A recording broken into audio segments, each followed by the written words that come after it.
kita tidak akan tersesat selama-lamanya. Rasulullah bersabda, "Taraktu fikum amrayni lan tadhillu abadan ma tamassaktum bihima kitabullahi wa sunnati." Aku tinggalkan untuk kalian dua hal.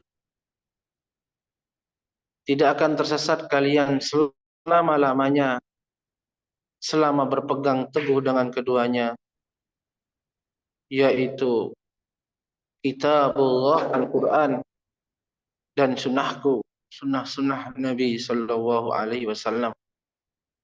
Semoga Allah SWT senantiasa membimbing kita untuk berpegang teguh dengan kitabnya dan mengikuti sunnah-sunnah Nabi-Nya Sallallahu Alaihi Wasallam. Alhamdulillah, dalam kesempatan ini kita dipertemukan oleh Allah. Saya berterima kasih kepada panitia dan yang lainnya yang telah memberikan kesempatan bagi saya untuk bergabung dalam program yang sangat bermanfaat ini, insyaallah taala. Program Thalabul ilmi, karena Rasulullah bersabda, "Thalabul ilmi fardhatun ala kulli muslim." Menuntut ilmu itu fardu bagi setiap muslim, baik laki-laki ataupun perempuan. Dan karena ilmu adalah sebab kebaikan, oleh karenanya Rasulullah bersabda, "Man yuridillahu bihi khairan yufaqqihhu fid din." Barang siapa yang dikehendaki kebaikan oleh Allah Subhanahu wa taala, maka Allah akan pahamkan dia terhadap agamanya. Oleh karena itu kita berharap semoga datangnya kita, berkumpulnya kita dalam kesempatan ini, baik yang langsung ataupun yang jarak jauh, untuk menuntut ilmu agama, mendalami agama Allah Azza wa Jalla, merupakan tanda dari Allah bahwa Allah menginginkan kita jadi hamba-hambanya yang baik, hamba-hambanya yang soleh. Saudara seiman, rahimani wa rahimakumullah, kita akan melanjutkan, ini pertemuan perdana dengan saya, tetapi tidak dengan pembahasan ini. Dan pembahasan kita atau tema yang diberikan kepada kami adalah seputar perpisahan antara suami dan istri dengan segala jenisnya, serta hukum-hukum dan konsekuensinya. Ini masalah penting, ini perkara penting, termasuk bagian fikih muamalat yang banyak orang kaum muslimin salah dalam melangkah, atau sebagian mereka bingung menghadapi permasalahannya karena tidak ada ilmu. Banyak hal sepele dalam urusan rumah tangga, tetapi karena tidak memiliki ilmunya menjadi masalah yang besar. Maka tidak jarang kita dapati perceraian suami istri hanya karena sebab sepele. Disebabkan tidak ada ilmu dari masing-masing keduanya atau salah satu dari suami atau istri, sehingga diperbesar, dianggap besar, diperbesar menjadi besar, sehingga puncaknya terjadi perceraian. Waliyadzubillah, amalan atau satu kejadian yang paling dicintai oleh iblis, laknatullahi ta'ala. Taib.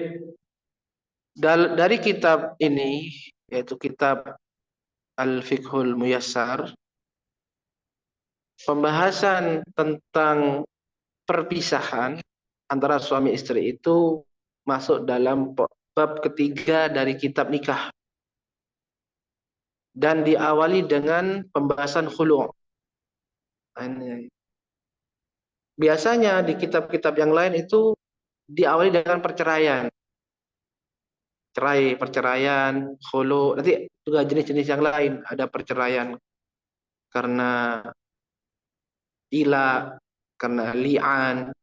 Nanti semua insya Allah kita berharap Allah memudahkan kita untuk mempelajarinya. Dan umumnya diawali dengan perpisahan dengan jalan cerai, talak. Tapi di sini dimulai masalah perpisahan suami istri dengan pembahasan khulu. Maaf muskilah, nggak apa-apa. Kita ikuti aja alurnya. Mungkin nanti pertanyaan nanti muncul tentang masa talak, ya kan? Karena khulu itu sebenarnya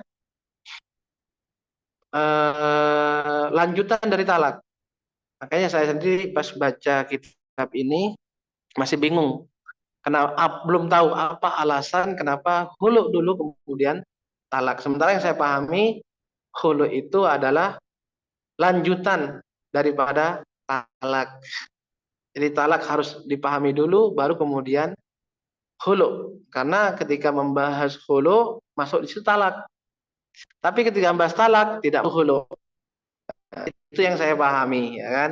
Ini saya nggak menentang, cuman saya nyampaikan apa yang saya pahami. Makanya saya belum tahu juga kenapa hulu dulu kemudian talak. Makanya jangan salah nanti dalam pembahasan hulu ada yang tanya talak. Padahal talak belum dibahas tapi dibahas berikutnya. Gak apa-apa. Baik, kita mulai pembahasan kita. Ada di halaman yang berapa?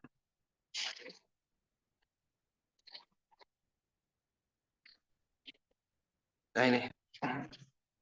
Halaman 497. Itu di kitab Ana yang terjemahan. Halaman 497. Benar ya? Baik. Qala al-musannifuna rahimahumullahu taala, bab ketiga, al-khulu'. Al-khulu'. Bab ini terdiri dari dua bagian. Bagian pertama, makna atau pengertian dan dalil pensyariatannya. Yang pertama, makna khulu' atau definisi khulu'. Secara bahasa, al-khulu' atau al-khul'u itu bahasa Arabnya sebenarnya al-khul'u. Cuman istilah orang Indonesia menjadi khulu'. Asalnya kalau bahasanya al-khul'u. Diambil dari kata khala'a thawba. Khala'a yakhla'u khul'un atau khul'un. Boleh khul'un atau khul'un. Khala'a thawba artinya melepaskan baju. Khala'a Zaidun as-thawba. Zaid melepaskan pakaiannya. Karena masing-masing dari suami dan istri adalah baju bagi yang lain. Ya. Allah Ta'ala menggambarkan suami dan istri itu adalah pakaian bagi satu dengan yang lainnya. Suami itu pakaian bagi istri, istri adalah pakaian bagi suaminya. Itu secara bahasa. Jadi secara bahasa al-khul'u artinya melepas. Seperti melepas pakaian. Secara syariat, makna khulu' adalah perpisahan antara suami istri dengan tebusan yang dibayarkan oleh pihak istri kepada suami dengan lafaz khusus. Perpisahan antara suami istri dengan tebusan yang dibayarkan oleh pihak istri kepada suami dengan lafadz khusus. Jadi ada sejumlah harta yang dibayarkan oleh istri kepada suami agar suami mau menceraikan istri tersebut. Jadi ada sejumlah uang atau harta apapun itu milik istri dibayarkan ke suami, tujuannya agar suami menjatuhkan cerai kepada istrinya. Berarti cerai ini kemauan suami apa istri? Khulu itu kemauan istri apa suami? Istri. Istri. Tetapi kan cerai itu haknya suami. Istri tidak bisa mencerai suaminya, tidak bisa. Saya ceraikan kamu, tidak bisa. Tetapi ada cara lain bagi istri, apa dengan khulu. Nah, khulu itu bukan istri mencerai suami, tapi istri meminta suami menceraikan dia dengan imbalan sejumlah harta atau apapun itu yang bermanfaat bagi suami tersebut. Yang seperti ini namanya khulu. Yang seperti ini namanya khulu. Pengertian yang lain dari khulu saya ambil dari referensi yang lain.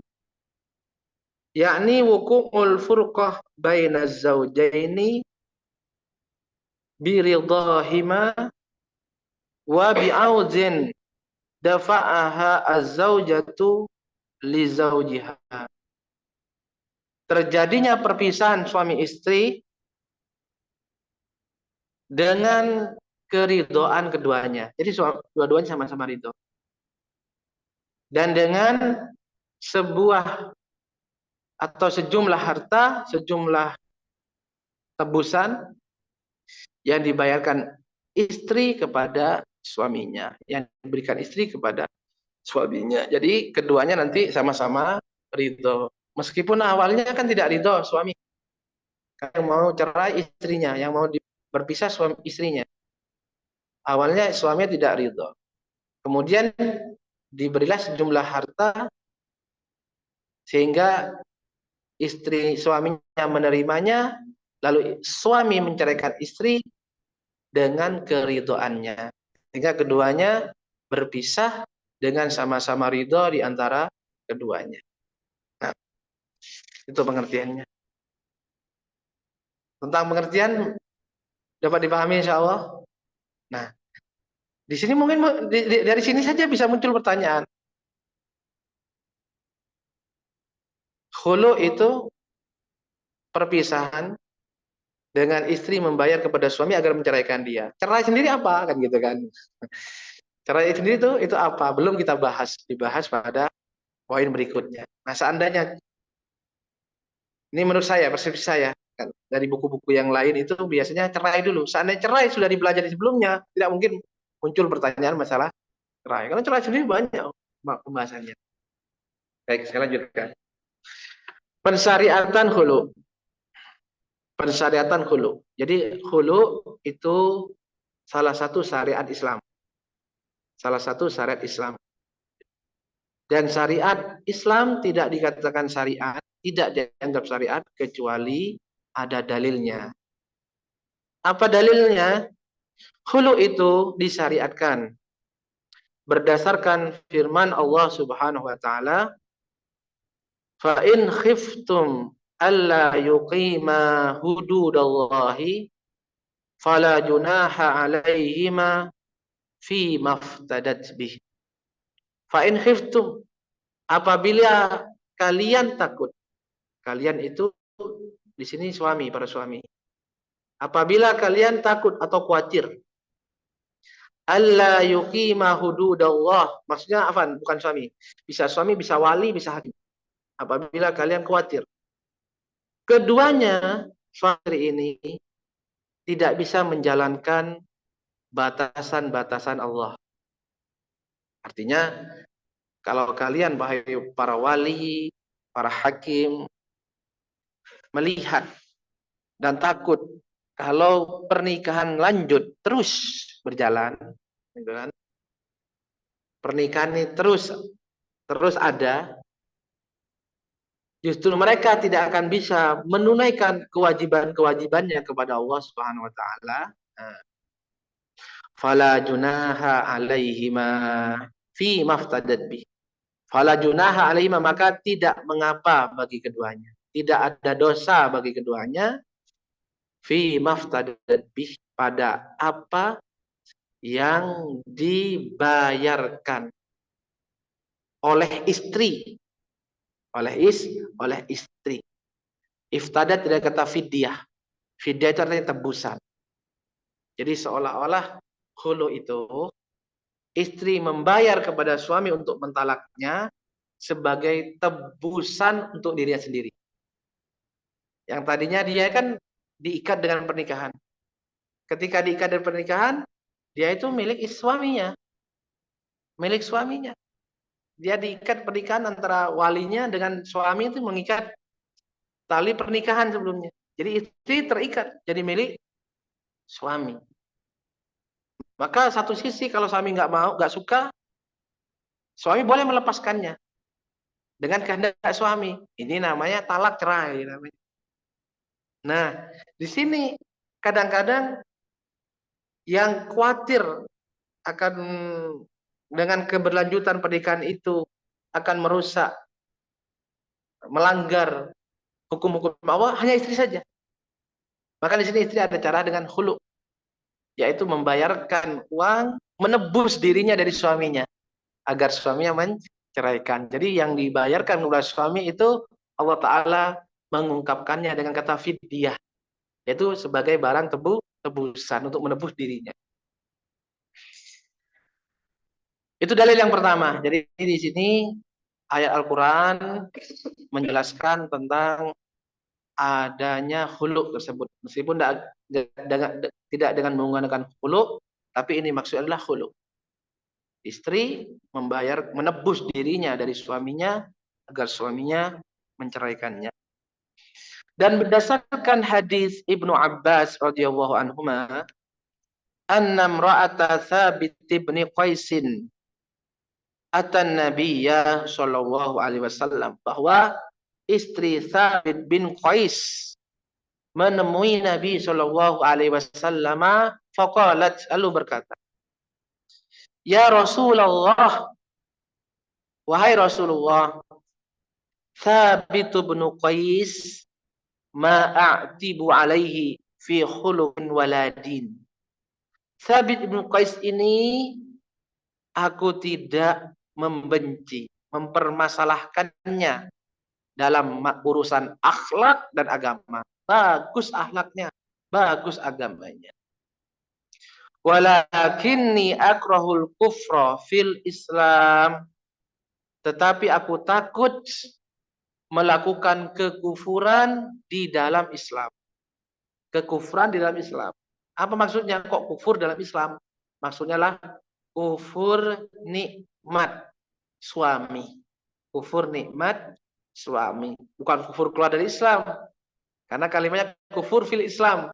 Kalau kufur yang mengkafirkan itu kufur di luar Islam namanya. Maksudnya ini kufur nikmat suami. Berarti dia nggak suka sama suaminya. Nggak suka dengan penampilannya, mungkin nggak suka karena fisiknya. Bukan karena agamanya, bukan karena akhlak yang bagus. Tapi nggak tahu, sudah nggak suka aja gitu kan. Sudah nggak suka. Takutnya nanti kufur dengan nikmat suami. Suami ini nikmat, tapi kok saya nggak bisa berhubungan sama dia dan sebagainya. Faqala Rasulullah sallallahu alaihi wasallam, maka Rasulullah bersabda, ataruddina alaihi hadiqata. Maukah kamu mengembalikan kebunnya? Maukah kamu mengembalikan kebunnya? Karena waktu nikah yang menjadi mahar itu kebunnya. Maka Rasulullah mengatakan, apakah kamu mau atau sanggup mengembalikan kebunnya? Qalat na'am, ya saya rela ya Rasulullah. Saya mau tebus diri saya meskipun dengan kebun itu. Qala Rasulullah SAW, maka Rasulullah bersabda kepada kepada Sabit, Iqbalil hadiqata wa talliqha tatliqatan. Terimalah kebunmu itu. Ini bilang kepada suaminya. Kalau begitu terimalah kebun ini, ambillah lagi dan ceraikan dia. Ceraikan dia. Dari hadis ini pertama menjelaskan memang khulu itu boleh. Khulu itu ada dalam Islam. Yang kedua menjelaskan tata cara khulu. Jadi khulu itu suami istri. Yang pertama ada sebab ya, ada sebabnya. Sebabnya khawatir tidak bisa menjalankan syariat. Ya, kalau sudah nggak suka sama suaminya, sementara suami kan punya hak. Ya, suami punya hak. Sementara istri nggak nyaman, nggak nyaman, tidak suka sama suaminya. Jadi nanti menjalankan kewajibannya sebagai suami. Ini alasannya. Jadi harus ada sebab. Tidak boleh minta cerai tanpa sebab, nggak boleh. Harus ada sebab syar'i. Yang kedua, hadis ini menjelaskan tata cara khulu. Khulu itu dengan istri membayarkan sejumlah uang, sejumlah harta, kemudian suami menerimanya dan kemudian mencerai istrinya. Inilah khulu. Baik. Apabila kita sudah mengenal pengertian khulu dan dalil-dalil yang menjelaskan tentang syariat khulu, maka berikut ini bagian kedua, hukum-hukum yang berkaitan dengan khulu dan hikmahnya. Hukum-hukum yang berkaitan dengan khulu dan hikmahnya. Ini bagian yang penting. Yang pertama, hukum-hukum khulu. Hukum-hukum yang berkenaan dengan khulu terangkum sebagai berikut. Yang pertama, bahwa khulu itu boleh dengan alasan buruknya hubungan pergaulan di antara suami dengan istri. Dan ia tidak akan terjadi kecuali dengan tebusan harta yang dibayarkan oleh istri kepada suami. Ini yang pertama. Harus ada sebab. Harus ada sebab. Jadi nggak boleh tanpa alasan istri tiba-tiba menggugat suaminya, menggugat cerai kepada suaminya. Nggak boleh. Nggak boleh dalam Islam. Harus ada sebabnya. Yang kedua, khulu itu hanya terwujud dari istri yang berakal normal atau rosyidah. Jadi pertama syarat yang kedua, istri yang menggugat cerai adalah perempuan yang berakal, sehat akalnya. Nah, agar diterima harus terpenuhi syarat tersebut. Seorang wanita, maaf, karena selain yang berakal normal, tidak berhak mengurus urusannya sendiri. Sebab kapabilitasnya tidak sempurna. Nah, itu intinya dia harus rasidah. Perempuan ini seperti sudah balik, itu sehat akalnya normal. Jadi kalau dalam keadaan sakit, maka tidak diterima khulunya tersebut. Permohonan cerainya tidak diterima. Maka seorang hakim bisa ini kan ke hakim, ajukannya ke hakim. Juga memeriksa kesehatan akal perempuan tersebut. Kesehatan akal bisa jadi pas waktu itu dia gila, kemudian karena dia tidak sadar meminta khulu, ya, menggugat cerai kepada suaminya, maka tidak diterima. Harus dalam kondisi sehat dan termasuk juga akalnya waras. 3, bila seorang lelaki menerima khulu dari istrinya, maka dengan penerimaan tersebut seorang wanita memiliki kendali tentang urusan dirinya. Sedangkan suami tidak memiliki kekuasaan apapun atasnya dan dia tidak memiliki hak rujuk kepadanya. Nah, ini diantara yang membedakan khulu dengan talak. Ini yang membedakan khulu dengan talak. Jadi khulu kapan suami sudah sanggup menerima ridho untuk mentalak istrinya dengan uang tebusan, maka otomatis setelah itu langsung tidak ada hubungan apa-apa di antara mereka. Tidak ada hubungan apa-apa. Seperti ajnabi lagi. Seperti sedia kala sebelum ada ikatan pernikahan sama sekali. Termasuk hak rujuk nggak ada. Meskipun itu khulu. Jadi khulu nggak seperti talak. Ada talak 1, talak 2, talak roja'i, dan talak ba'in. Enggak. Khulu enggak ada. Khulu sekali sudah. Langsung putus, tidak ada hubungan apa-apa. Bahkan tidak ada hak rujuk. Tidak ada hak rujuk. Sebagaimana dalam talak, pada talak roja'i, talak 1, dan talak kedua, ya, selama masa iddah ada hak rujuk bagi suami. Ada hak rujuk bagi suami. Bahkan dalam talak roja'i, ya, talak pertama, talak kedua, ya, istri itu statusnya masih istri.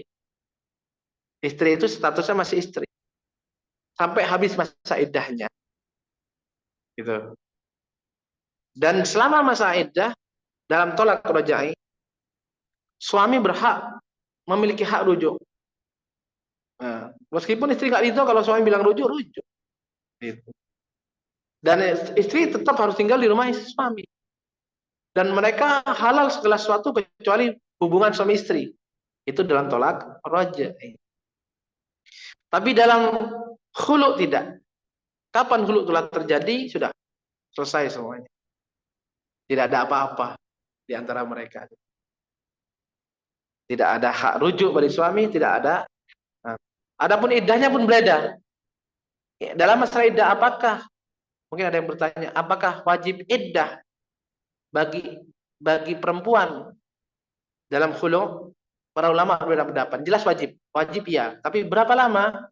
Para ulama berbeda pendapat. Ada yang mengatakan 1 kali suci, ada yang mengatakan 3 kali suci. Namun yang rojih atau yang rojih adalah yang menggabungkannya,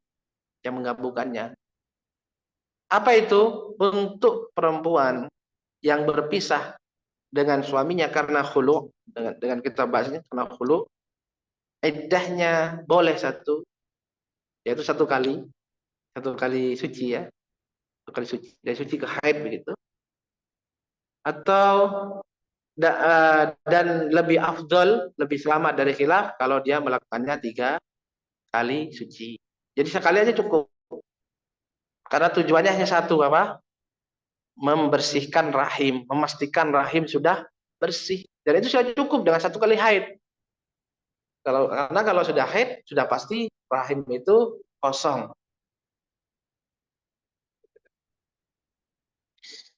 Yang keempat, istri yang berkhulu tidak mendapatkan talak atau zihar atau ilah di tengah masa dia merampungkan iddahnya dari suami yang mengkhulunya.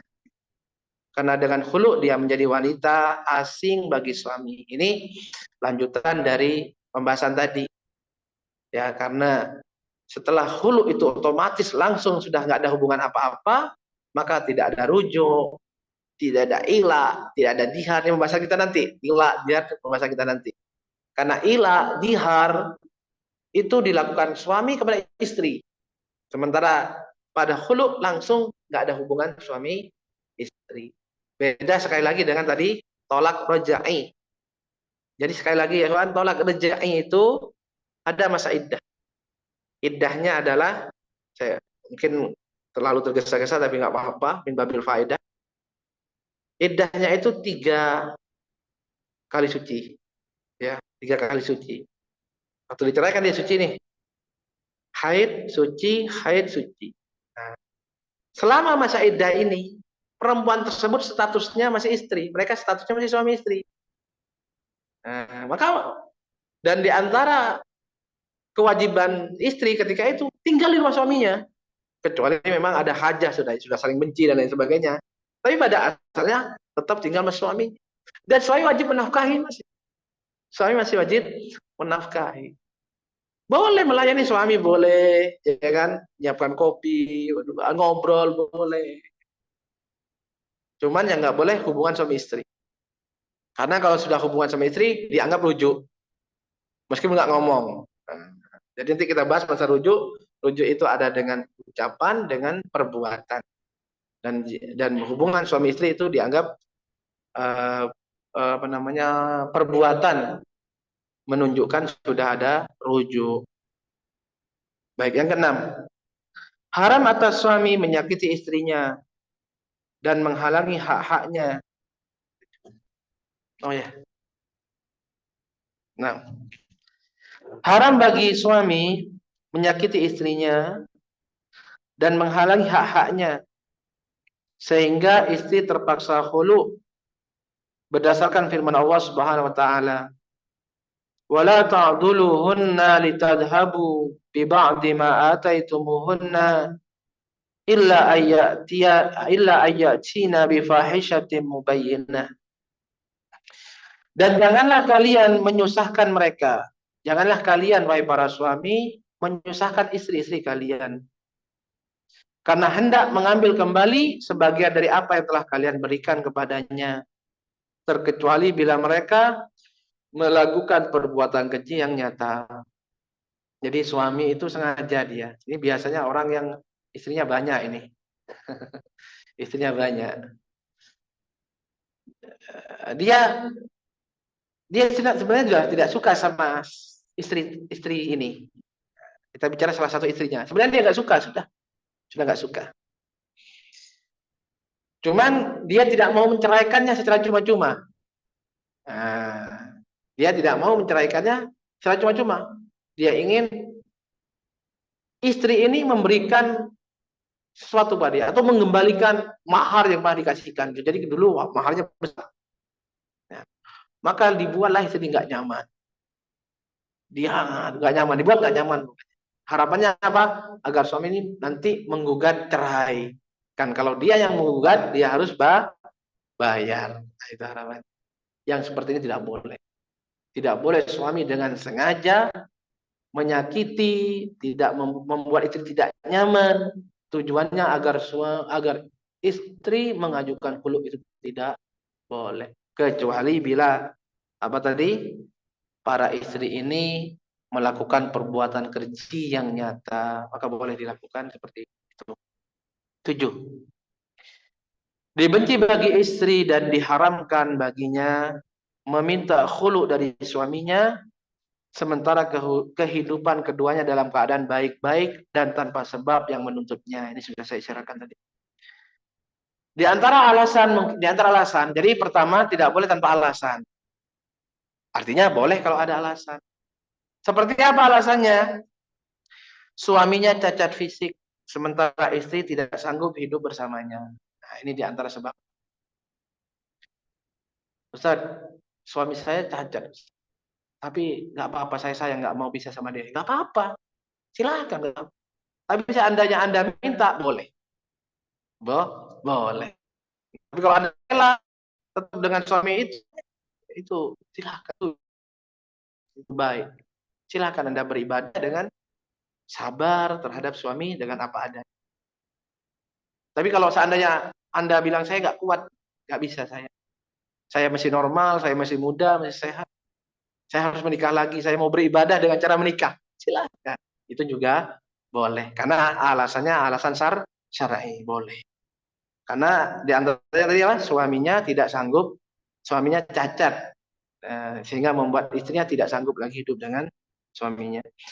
Atau suami yang buruk akhlaknya. Suami yang buruk akhlaknya. Bahkan dalam keadaan seperti ini bisa jadi sunnah. Menggugat cerai bisa jadi sunnah. Atau istri khawatir tidak bisa menegakkan aturan-aturan Allah. Ini juga bisa, bahkan bisa jadi wajib. Menggugat cerai suami bisa jadi wajib. Mungkin seperti misalkan suaminya nggak sholat. Sudah dinasihati terus nggak sholat. Ini kan bisa murtad juga akhirnya. Maka dalam keadaan kondisi seperti ini, suami istri bahkan bisa jatuh pada hukum wajib meminta cerai atau khulu pada suaminya. Jadi meminta khulu itu pada asalnya nggak boleh haram, tapi bisa mubah, bisa sunnah, bahkan bisa wajib, tergantung keadaannya. Taib, hikmah disyariatkan khulu. Kenapa ada khulu? Kenapa Allah Subhanahu wa taala mensyariatkan khulu? Sudah dimaklumi bahwa pernikahan adalah ikatan dan hubungan baik di antara suami istri.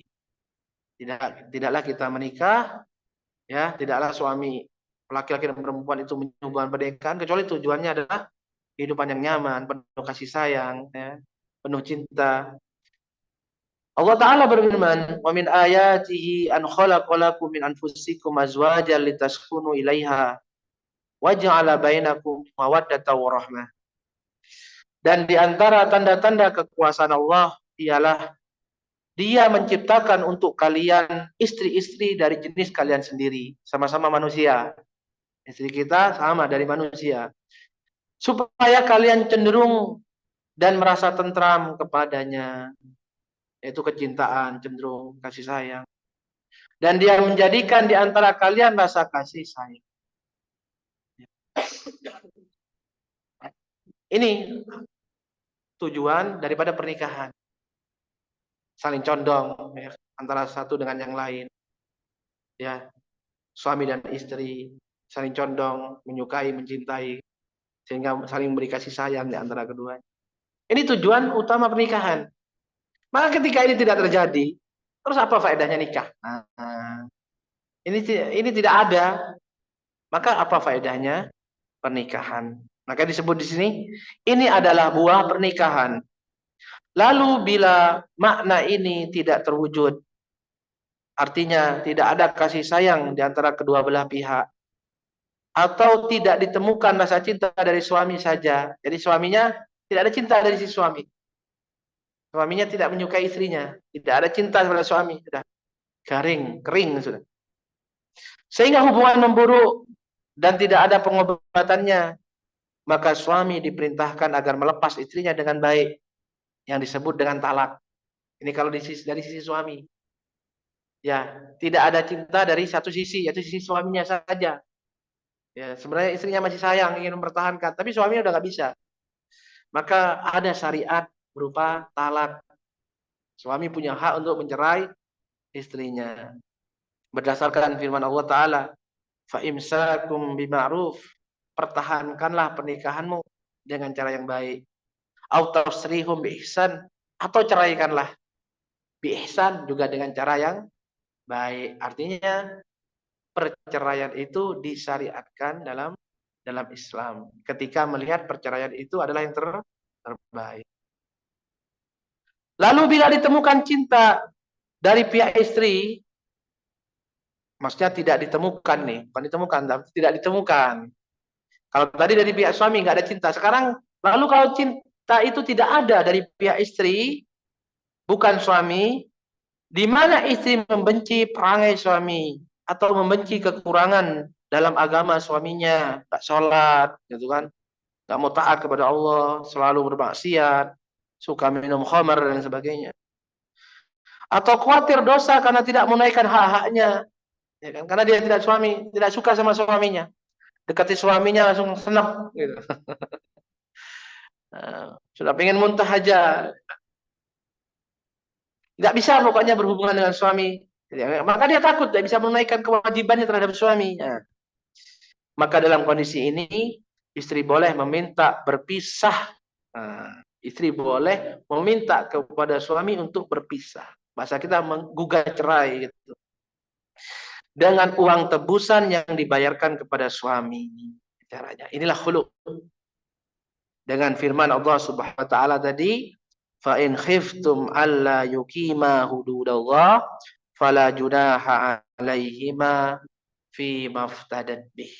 Ini pembahasan kita berkaitan dengan khulu, dari pengertiannya, pensyariatannya, kemudian hukum-hukum yang berkaitan dengan khulu serta hikmah disyariatkan khulu. Berikutnya kita akan membahas bab keempat tentang talak, perceraian, yaitu berpisah dengan cara talak, dengan cara perceraian. Mungkin bila ada pertanyaan dipersilahkan biar fokus. Gimana pertanyaan? Yang online ada, bisa dilihat. Yang offline dulu lah. Yang diutamakan yang offline. Tanya deh. Betul.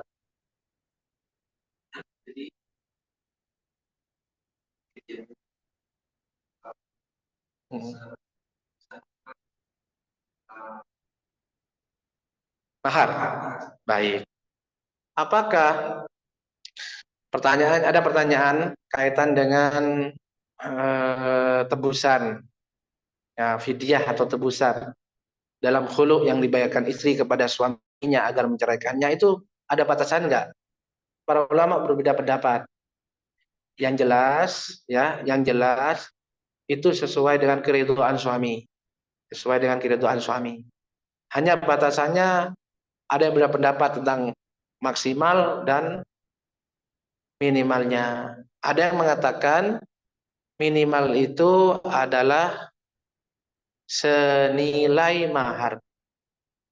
Senilai maharnya. Itu paling tidak dia mengembalikan maharnya. Atau maksimal kan? Maksimalnya adalah sesuai dengan maharnya. Cuman yang jelas sesuai dengan keridhaan suami. Nanti bagaimana kalau suami tidak ridho? Padahal sudah dibayarkan nih. Ya, dan dia nggak mau. Pokoknya kadang-kadang suami seperti itu. Mentang-mentang dia punya istri banyak. Dia pengen nyiksa istri ini istri mokong ini misalkan begitu. Bagi dia mokong. Dia nggak mau saya menceraikan kamu. Saya akan kembalikan maharmu. Nggak mau. Nggak bisa. Maka ada jalan berikutnya. Kan ini ke hakim, dibawanya ke hakim, ke KUA. Ya, nanti diputuskan dengan fasakh. Jadi kalau suami nggak mau mengatakan saya kamu cerai, maka langkah yang berikutnya adalah fasakh. Hakim memutuskan pernikahan mereka dihapus. Jadi hakim memutuskan. Tapi namanya bukan khulu lagi, namanya fasakh. Jadi khulu itu sekali lagi suami menceraikan istri karena sejumlah harta yang dibayarkan istri kepada suami untuk menebus dirinya. Itu Allah Ta'ala alam bisawab. Jadi dia ridho ya, keridhaan suami. Suami ridho apa enggak gitu. Silakan yang lain.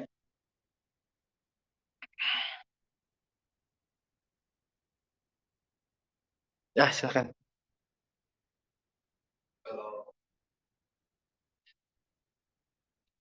Ya. Hmm.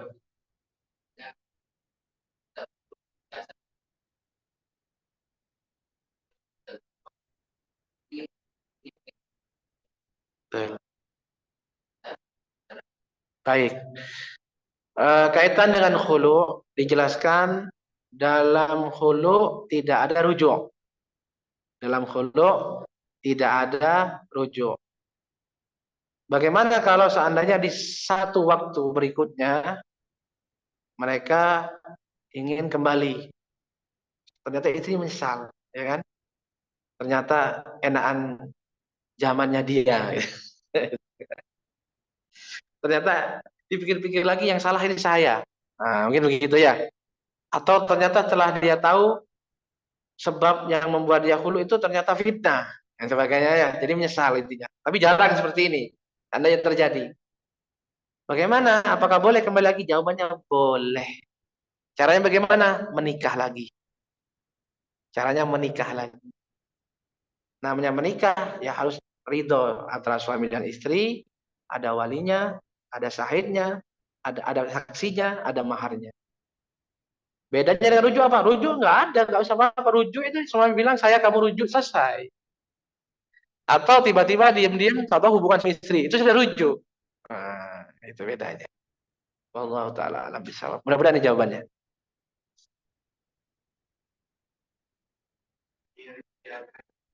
Hah? Akhir aja. Oh, ya. Gak apa-apa. Kalau yang tertulis gak apa-apa di akhir aja. Kau juga sudah ditulis, gak akan lupa. Kalau yang langsung mending langsung ya kan. Karena kadang-kadang pas akhir mau tanya apa tadi. Jadi ada akhwat apa enggak ini? Enggak ada. Mungkin akhwat tanya enggak ya. Baik. Kita lanjutkan pembahasan kita bab keempat. Bab keempat adalah talak atau perceraian. Ini diantara cara atau media yang apa namanya media perpisahan, media untuk berpisah antara suami dan istri, media untuk melepas ikatan pernikahan yang terikat antara suami dan istri. Tadi ada pertama khulu, yang kedua adalah talak. bahasa kita cerai, bercerai. Bab ini terdiri dari beberapa bagian. Bagian pertama, definisi, dalil persyariatan, dan hikmah talak. Definisi talak. Secara bahasa, at-talak adalah melepaskan. Secara bahasa, kalimat tolak itu artinya melepaskan.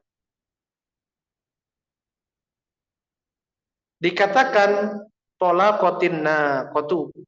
Tolakotin nakotu artinya unta itu lepas. Yaitu bila unta itu lepas kemanapun yang dikehendakinya. Lepas, bebas. Lepas dan bebas. Itu arti tolak. Adapun secara syariat, tolak adalah melepas ikatan pernikahan atau sebagiannya. Melepas ikatan pernikahan secara keseluruhan atau sebagiannya. Ada yang mengungkapkan melepas ikatan pernikahan langsung dan pada akhirnya. Melepaskan pernikahan langsung dan pada akhirnya. Maksudnya apa?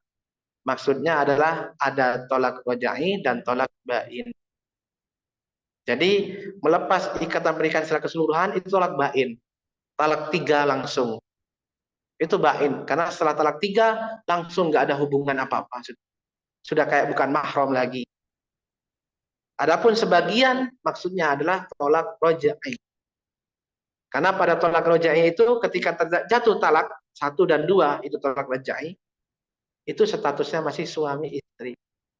Tapi terbatas dengan iddah. Karena nanti kalau sudah iddahnya habis, langsung bain. Nah, kalau bain sudah nggak ada hubungan.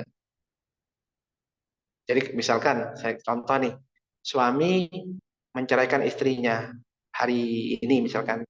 Hari ini menceraikan istrinya, talak pertama. Ya, talak pertama. Maka saat itu, dari hari itu, istri ini harus menjalankan iddah. Ada masa iddah, masa menunggu. Masa menunggu. Selama 3 kali suci. Kan waktu itu suci dia. Karena talak itu harus waktu suci, tidak dijelaskan. Suci, haid, suci, haid, suci. Nah, pas suci di sini. Kan suci kan, suci, haid, suci. Nah, ketiga ini terakhir. Ini masa iddah. Nah, selama masa iddah, perempuan yang dicerai tadi, pada cerai 1 ini, itu statusnya masih istri. Nah, ini terbatas sampai habis masa iddah. Kalau masa iddahnya habis dan suami tidak merujuknya, maka terjadilah talak bain namanya. Otomatis talak bain, tapi bainnya bainatus sugro namanya, bukan beda. Jadi setelah habis masa iddah sudah bukan suami istri, bukan mahram lagi, nggak boleh berkholwah, nggak boleh jabat tangan, dan tidak ada kewajiban beri nafkah. Mahfum di sini? Ini maksudnya kok ada talak sebagian. Nah, sebagian itu maksudnya ya terbatas tadi. Sebagiannya saja yang dilepas. Tapi pada akhirnya nanti akan terlepas semuanya. Siapa yang talaknya sah, suami atau istri? Talak jatuh sah dilakukan oleh suami yang dewasa, berakal, mumayyiz, yang bertindak dengan kehendaknya bukan terpaksa, dan memahami bukan terbawa emosi, atau dilakukan oleh wakilnya. Saya ulangi. Kapan talak itu sah? Jadi ketika seorang suami mentalak istrinya, itu ada syarat-syarat sahnya. Jadi nggak serta-merta ketika keluar talak pasti terjadi, tidak.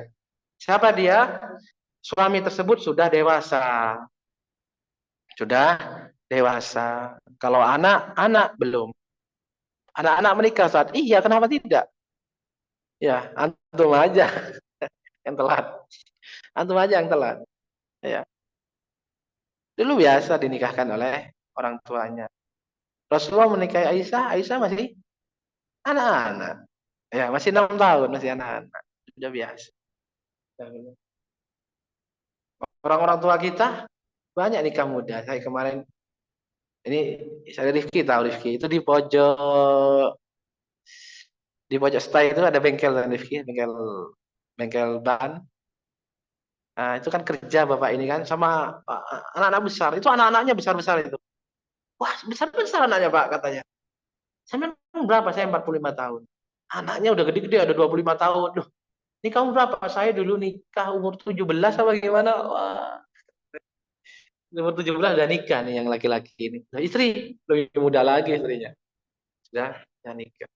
Ya, zaman sekarang aja yang nikah itu mikirnya apa ya? Belum mapan, belum nyaman, belum ini, udah ini. Dan juga memang mental ya. Mentalnya itu sudah beda. Anak-anak sekarang generasi generasi Z. Mentalnya karena hidupnya bukan di alam dunia, bukan di alam nyata. Sehingga pas dibawa kepada kenyataan nggak berani. Alhamdulillah. Dan itu benar saya lihat, saya rasakan anak-anak sekarang. Lulus S1 aja masih nggak berani ya. Belum mapan. Nunggu S2 ya. Oh, mentalnya ya. Kalau kulihat. Jadi di antara yang tidak sah adalah talak dari suami yang belum balik. Kok bisa tadi? Ya mungkin waktu itu dia nikah, suaminya yang menikah, orang tua yang menikahkan, orang tuanya menikah.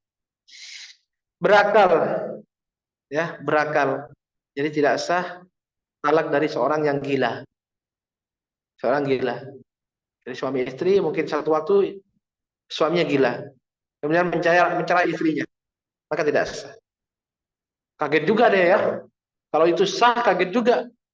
Pas sembuh dari gila, jangan deket-deket anak, ya kan? Jangan deket-deket saya.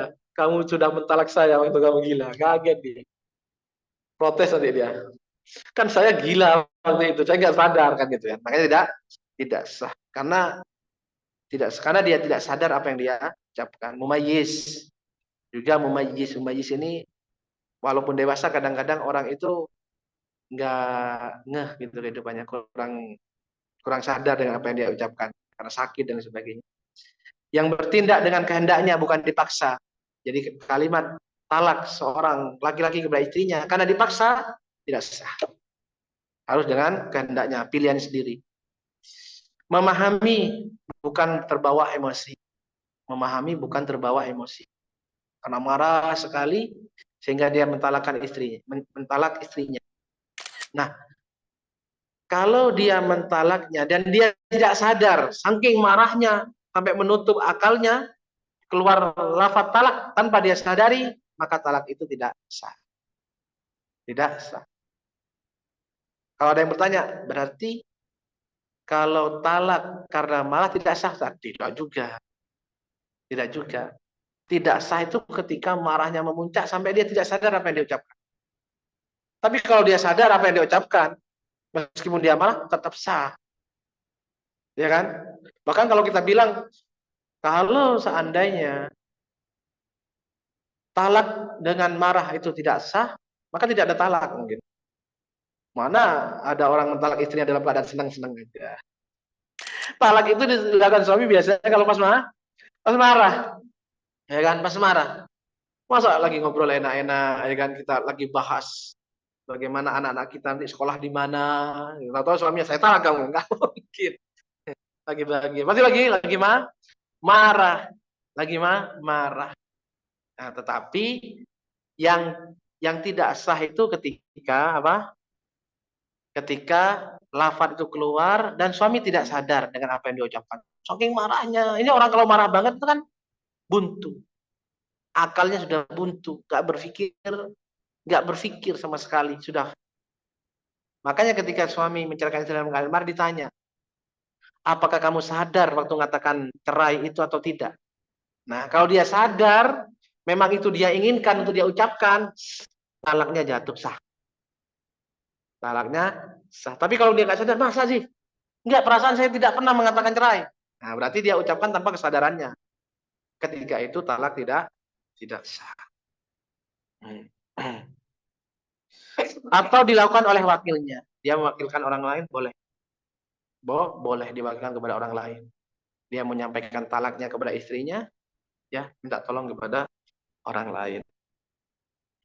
Sehingga jatuhnya talak tidak sah dilakukan oleh selain suami. Nah, selain suami tidak boleh orang mentalak orang lain gitu, nggak boleh.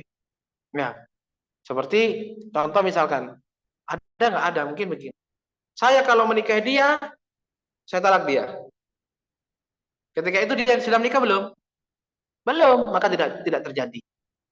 Tidak terjadi. Ketika dia menikah, tidak terjadi kecuali dia mengucapkan lagi. Jadi kata-kata dia sebelum dia menikah itu tidak terjadi. Kalau saya menikahi dia, saya cerai dia. Kemudian menikah, maka tidak ada cerai kecuali nanti dia ulangi lafadznya lagi. Tidak terjadi, tidak sah talak itu kecuali oleh suaminya. Tidak boleh anak-anak, orang gila, orang mabuk, orang dipaksa, orang marah besar.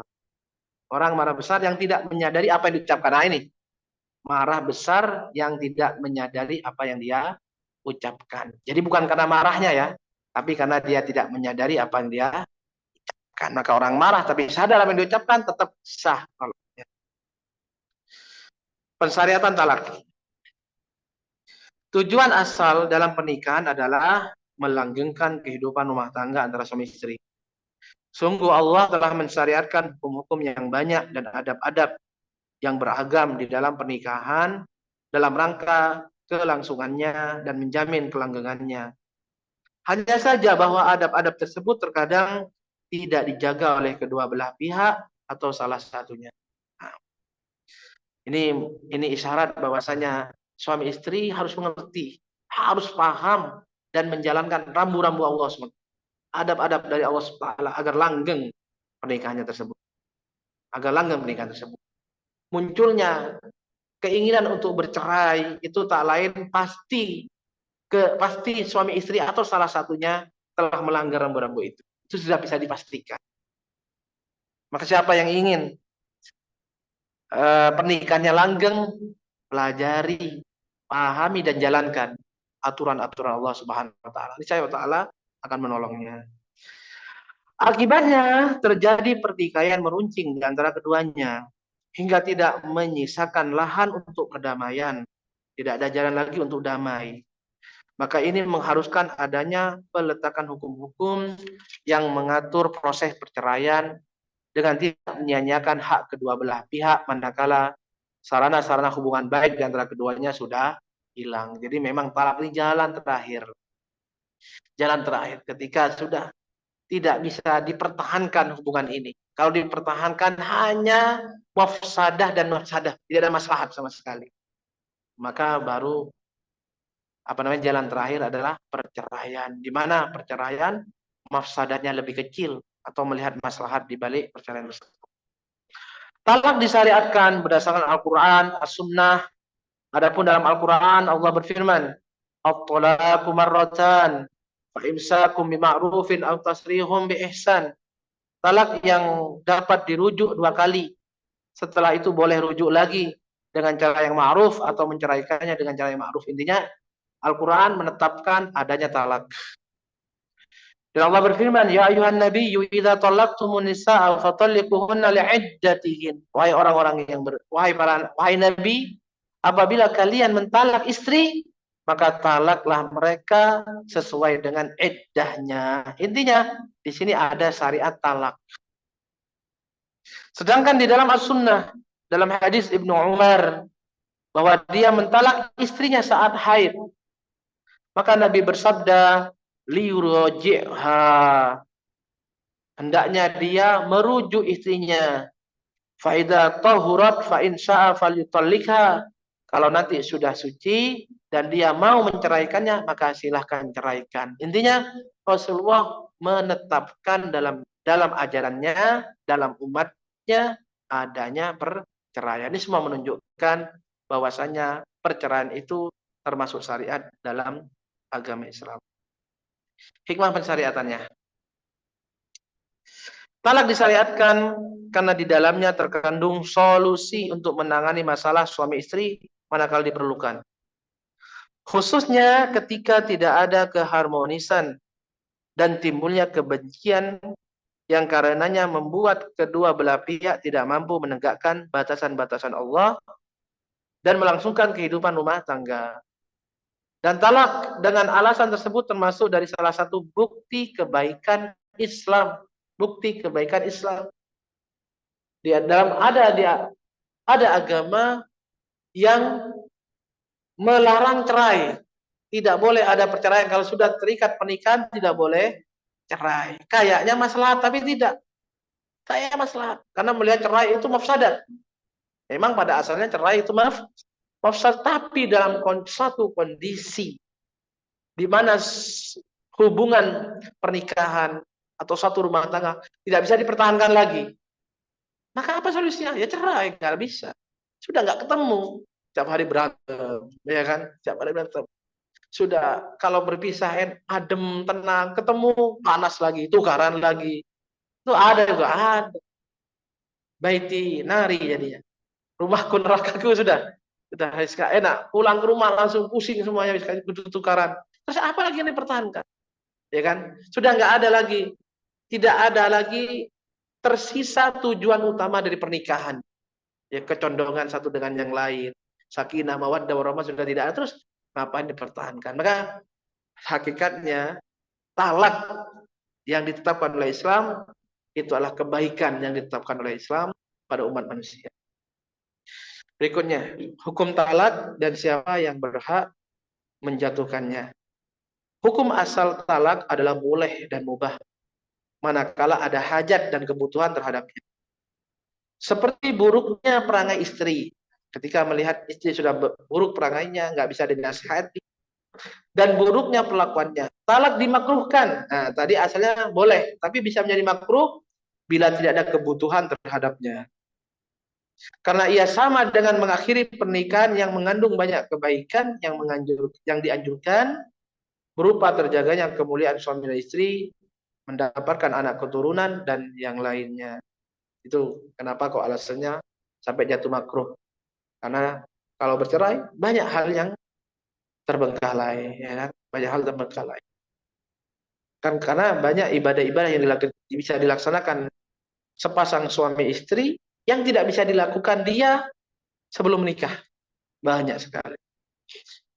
Nah, kemudian yang ketiga, talak itu bisa jadi haram, yaitu pada kondisi tertentu.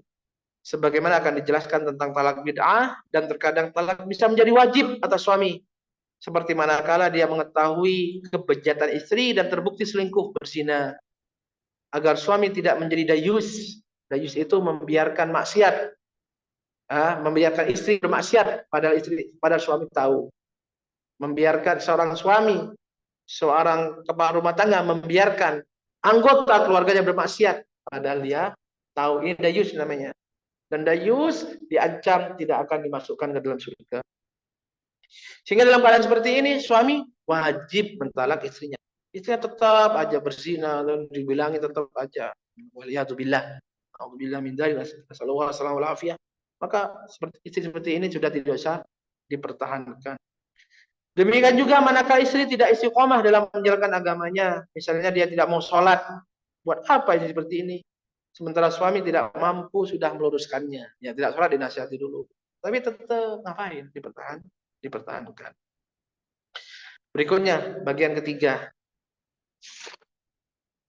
Lafat tolak yang terakhir soal macam kita. Lafat tolak dibagi menjadi dua. Talakkan dengan lafat. Talak itu lafat yang dilafatkan suami. Nah, maka lafat talak itu ada dua macam. Yang pertama lafat yang jelas, tegas. Istilahnya soreh. Apa yang dimaksud lafat jelas? Yaitu lafat yang digunakan untuk talak yang tidak mengandung makna lain. Yaitu lafat kalau ini lafat ini diucapkan langsung maksudnya satu, yaitu cerai. Sudah nggak ada lagi. Nggak mengandung makna yang lain, tidak mengandung maksud yang lain. Yaitu kata talak dan kata yang diubah darinya. Amin. Kata talak itu bahasa Arab, kata talak. Artinya sudah maksudnya cerai. Kalau sudah bilang cerai, nggak ada makna lain kecuali perpisahan suami istri kan, itu kan. Beda dengan pisah. Pisah itu masih umum, masih mengandung ya pisah suami istri, tapi juga pisah yang lainnya, berpisah dari bertemu, berpisah dari rapat, ya kan? Berpisah dari dan lain sebagainya. Perpisahan anak sekolah, itu kalimat pisah. Tapi kalau cerai emang ada yang dikata lain. Habis kumpul-kumpul, ya udah, saya pulang dulu, kita cerai ya. Nggak ada, nggak ada. Kita cerai dulu nih, sampai ketemu besok. Ada? Nggak ada. Jadi cerai itu memang khusus, lafaz khusus, maksudnya perpisahan suami istri. Nah, ini kalimat soreh.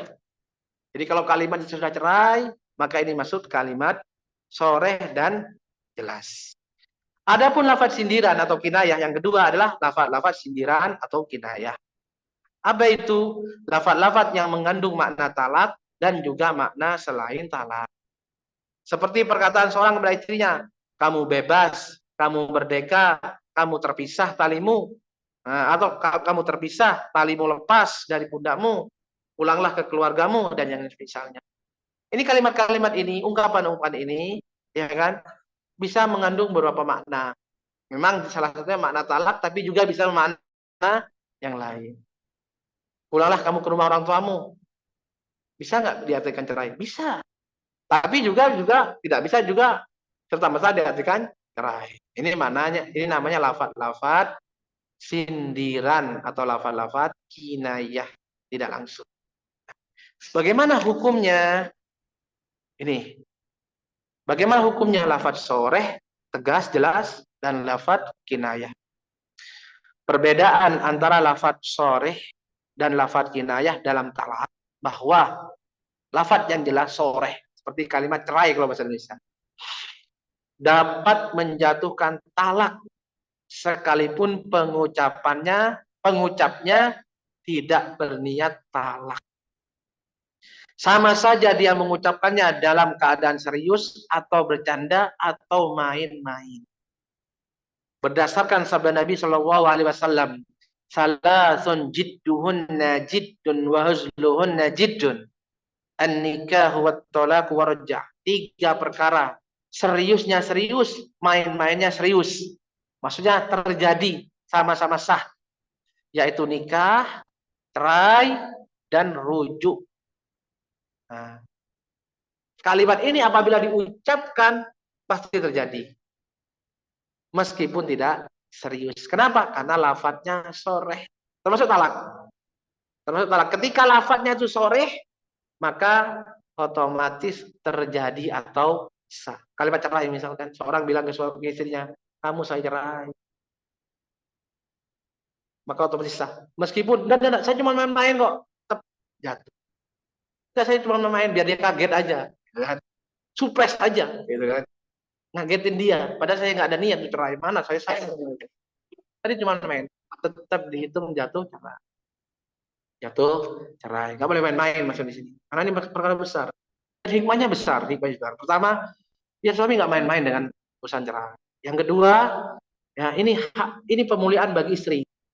Pemuliaan bagi istri, karena di antara yang paling menyakitkan bagi istri dari suaminya kalimat cerai. Kalimat cerai. Sekali-kali sebentar-sebentar kamu cerai, sedih mereka itu ya. Sedih, gak ada apa-apa kok saya dicerai gitu kan. Nangis dia. Ya kan? Makanya nggak bisa main-main. Kalau suami main-main saya cerai, satu-satu hilang jatahmu. Jatahmu berkurang kalau kamu main-main. Kamu cuma punya jatah 2 kata Allah Ta'ala. Tolak marratan. Jatah talak wahai suami cuma 2 kali. Gitu kan. Jangan main-main, jatahmu 2 kali. Kalau 3 kali, beda nanti. Urusannya panjang. Nanti kita jelaskan pada pembahasan berikutnya. Nah, jadi itu. Jadi kalau kalimat soreh seperti kata cerai, kata talak, maka bila diucapkan lafaz tersebut, tolak pun sah, serius atau tidak, diniatkan ataupun tidak. Adapun lafaz kinayah tidak menjatuhkan talak atau tidak sah talak kecuali bila disertai dengan niat talak. Harus ada niat.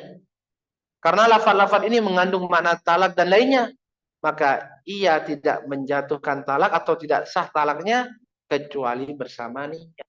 Makanya kalau lafaznya selain kalimat cerai, dia bilang, pulanglah kamu ke rumah orang tuamu. Biasanya hakim nanya dulu, kamu niatnya apa? Niat menceraikan istrimu apa bukan? Kalau dia bilang, iya memang saya niat ceraikan istri ya, maka dihitung sah talaknya. sah cerainya. Tapi kalau bilang tidak, nggak ada saya itu, memang saya memang suruh dia pulang ke rumah ini gitu kan, maka tidak dihitung talaknya sah, tidak dianggap sah.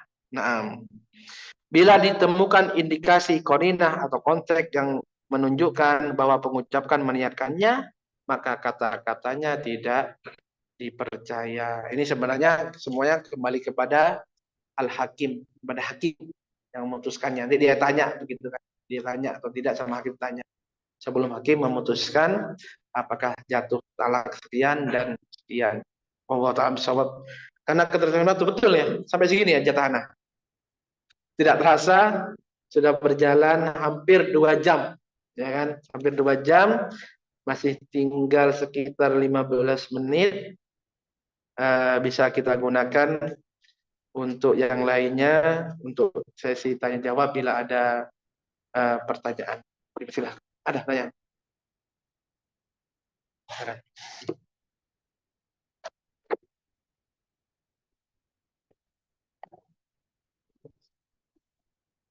Alhamdulillah kita telah menyelesaikan sampai sekian dan mungkin dari mas-masnya lagi ada pertanyaan lagi mungkin atau mau yang ada yang disampaikan mungkin sambil menunggu yang mengetik mungkin.